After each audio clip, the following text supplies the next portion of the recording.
The river Anduin is as familiar to me as my own shadow, but it is still a journey of some days.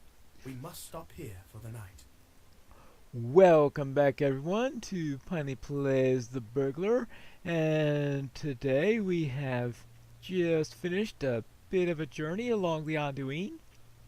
And it is time for a stopover for the night because we do not want to be traveling by river in the darkness where you could miss all the swirls and eddies. Hello there, Corridon. That is far enough for today, Petronella.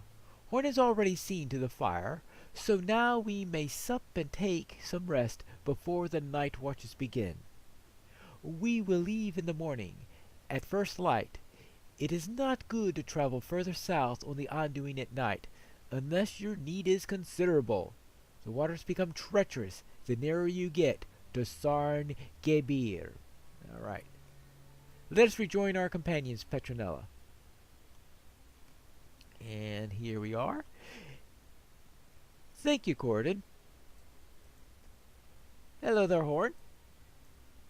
You are fortunate to have friends among the elves, Petronella. I would not want to make this journey without a guide, and Corridon appears to know what he's doing. But it is not seemly for a man of Rohan to mingle with elves, as you saw in Stangard. Of his kind my people have little to say but this: long-lived and dangerous. They have more to say of the folk of Dunland, but none of it is kind, and I will not disturb the girl's ears with any of it. I regret Nona's ill welcome at Stangard when she had need of aid, though I understand its root. Her people and mine have long and unhappy histories. I have no quarrel with her personally, but our shared friends and duties make us allies. Nothing more than that. Oh, you're trying to make a point, are you, huh? Well, what do you say, Nona? The Elf Queen was right to send this guide with us, Petronella. He knows the waters and how to keep a boat afloat, which is more than you say for a daughter of Suvlik knows. Were it up to me, I would lead us south on dry land, with springy turf underfoot, and no fear of foundering. The boat is not large enough to keep us from speaking, Petronella. But as you saw, this horse lord managed to avoid addressing me in any way once we were on the river. If he has a grievance with me, tell him to air it so that I may respond appropriately, with words or with Wadu's sword. I have become tired of his ability to look all around him, but not in my direction, whatever direction that happens to be. All right, Nona. What do you say about this, Corridon? We have some time before we should begin the night watches, Petronella. Would you find some tale-telling agreeable? I find that the weaving of a good story among companions around the fire can be a pleasant way to pass the time. Have a seat and listen, Petronella. I will begin, and perhaps our companions will have a tale to share as well. I grew up in the Golden Wood, but I spent most of my time exploring the wilderness. My sister Sigalith stayed in Lorien for long years, but not in idleness. My skill was with the bow, but hers was with knives. She made them herself, and each was deadlier than the last. I returned from a journey once, convinced that I had become the greatest of archers. Is that so? I wager you cannot hit this wooden target from 50 paces. I accepted and strode 50 paces. When I turned to fire, I saw that my sister was right. She had hewn the target at its base, and it had fallen into the grass. We laughed and laughed. That is my tale. Do you have one to share, Petronella? That was interesting. I'm wondering how tall the grass was, meaning, could you hit a ground target at 50 paces? Well, if you claim to be the greatest of archers, maybe you could. But I certainly wouldn't be able to. I probably wouldn't be able to hit the target at all, even if we're standing upright at 50 paces. Alright, let's see. Do I have a tale to tell? Because I skipped Dunland, it looks like the only choice I've got here is of Dol Guldur. There are other stories that you could tell if you've done other parts of the epic, and I'll certainly have a much greater list in my completionist series when I get around to getting here, but the only one that I did on this character looks like was the one in Dol Guldur, so that's where we'll go. I am familiar with this tale of Dol Guldur, as it involves my sister Sigilith. The sorrow is still with me, but it is good to think of my sister again. I would like to hear the story. Well, he brought up one with Sigilith.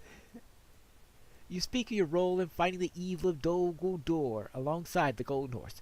With this axe of Mithril, not even the ruler of the tower can keep Mazag a prisoner.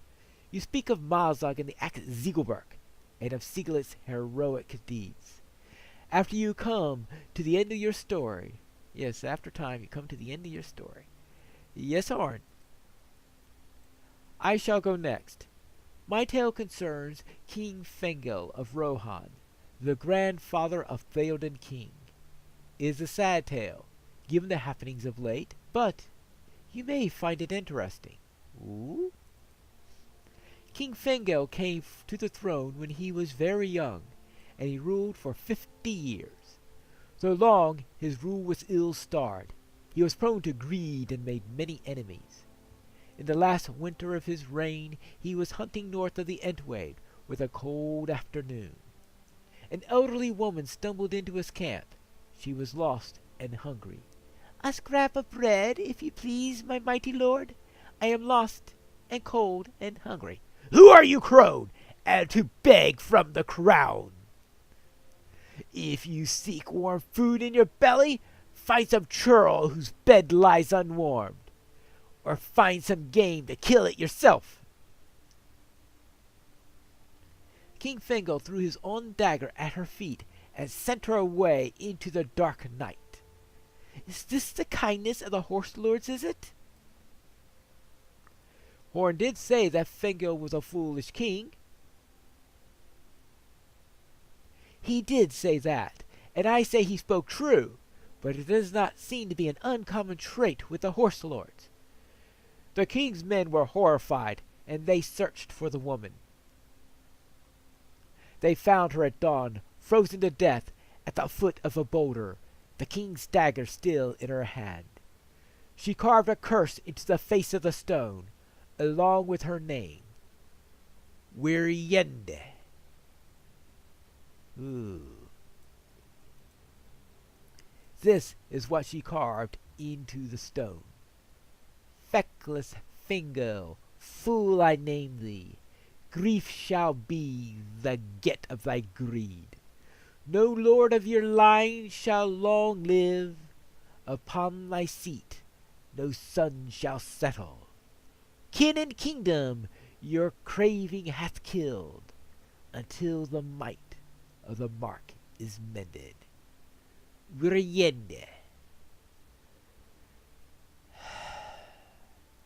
King Fengel was furious, and he ordered that Wiriende's body burned and that the stone be destroyed. But no man of his company could move her, and every hammer and mattock they set to the stone shattered on contact. King Fengel himself assailed the stone with his sword until the blade shattered and a shard pierced his thigh. The wound festered, and King Fengel died of poisoned blood on the first day of spring. Many in Rohan thought the curse was ended, but now that Prince Theodred is gone, well, that is the end of the tale. For now. For now. I do not have the flowery words or turns of phrases that Corydon and his man Horn have, Petronella. I write my tale in the hide of my enemies, with Wadu's sword as my quill. Ooh, I don't want to get into a tangle with her. I have no story to tell. Everyone has a story, Nona. What is the origin of the sword you bear? The horse motif is not of your people. The sword came to my brother Wadu. He used it to slay a great beast. What was this beast? A large animal of some kind? A bear? It was a great Gwibir, the mighty dragon spawn of the mountains. Can it be? I know of no such creature. There is much about my land and people you do not know. That may be so, Nona. I am sorry if I have offended you.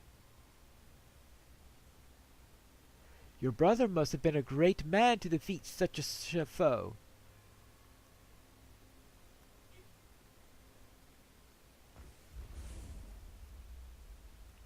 There you go. He was.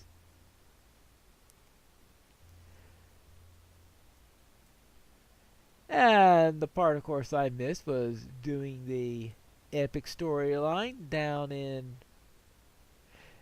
Dunland and in Enidwythe, where you learn that story, of course, in full.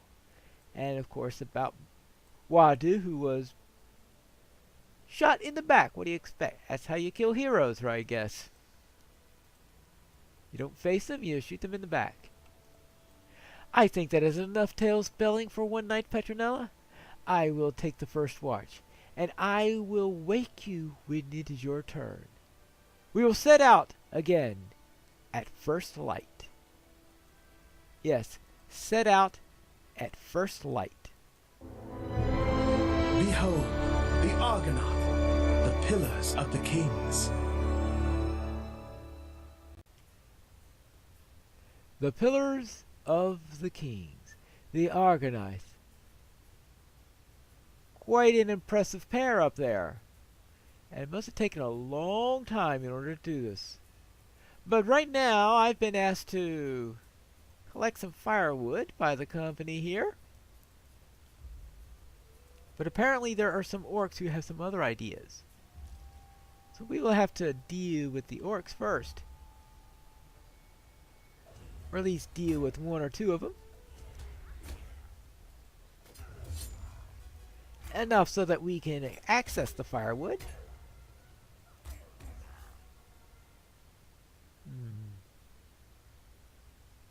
Well, where is the firewood?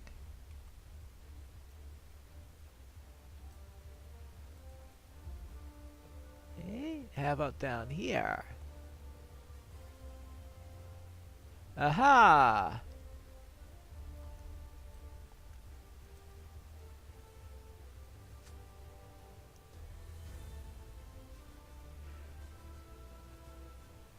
Sounds like LOTRO Legacy.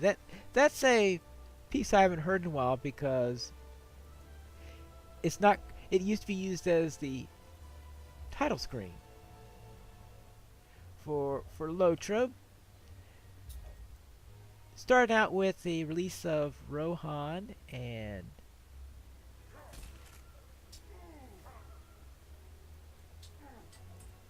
went on for and at least until I think it was when Mordor came out where they changed it again. So it lasted a little while as the title music. And they'll probably go on the legendary servers. They'll probably go to it when we reach Rohan there. But currently on the legendary servers, they're using the original. Oh, that's right. I forgot to pick up these. It's just another set of sticks. It looks like it's another set of sticks. Okay, that's 2 sets of sticks. And we need a few all over the place. I'll have to sneak around all these orcs and maybe kill an orc or 3. I notice that they are making some rather tough opposition at the moment. Let's make sure that I have my weapons sharpened properly here. double check to make sure that I have an up-to-date weapon. Because if it has fallen too far behind, then I may have trouble in keeping up with the enemies I'll be facing out here, because things can get a little bit rough here. Now let's go and bring the sticks back.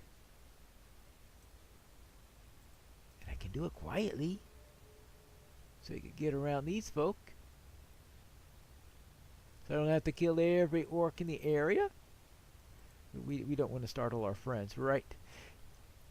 Here you go, Norma. Horn, here's the firewood. You found some. Good. Now remove the supplies from the boat. Yes, alright. Remove the supplies from the boats. Yeah, I seem to be the gopher here. The go for this, the go for that. There you go.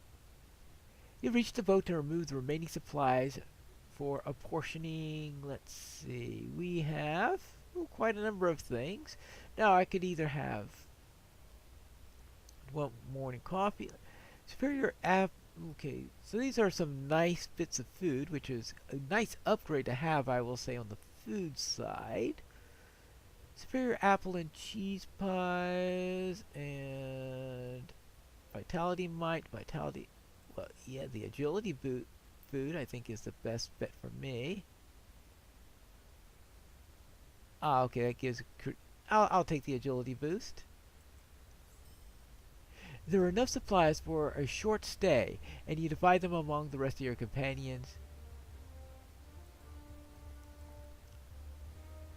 And here we go. There you go, some supplies. Parth Galen may be a good place to begin our search. I think it is good to help Framinich while we can, but always keep your eyes open for the real reason we are here. As you pass southward through the woods of the east wall, remain alert for a grassy lawn along the Anduin. That peaceful space is called Parth Galen, and it may be a good place to begin our search. Alright. Then I think that's where we should head off.